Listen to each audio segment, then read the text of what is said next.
17 मई को लॉकडाउन खत्म होने के बाद देश में आर्थिक व्यवस्था किस तरह चलेगी और लॉकडाउन में किस हद तक ढिलाई दी जाएगी, इसका फैसला अभी होना बाकी है।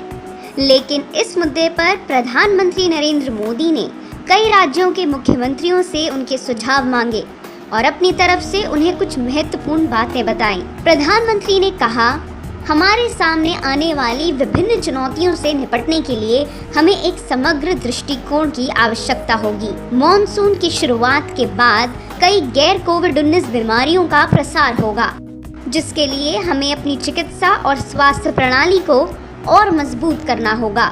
उन्होंने नीति निर्माताओं को ये भी ध्यान में रखने के लिए कहा कि शिक्षा क्षेत्र में शिक्षण और सीखने के लिए नए मॉडल को कैसे अपनाया जाए।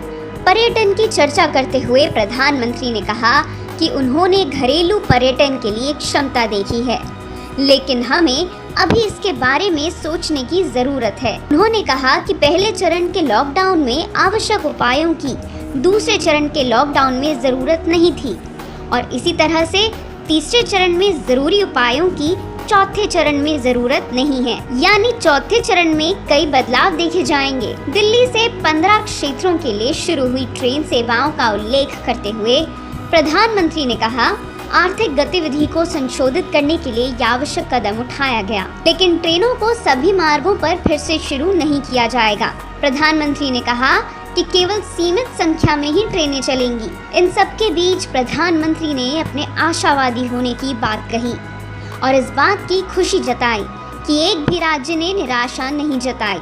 ये सामूहिक संकल्प भारत को कोविड-19 के खिलाफ अपनी लड़ाई में जीत दिलाएगा।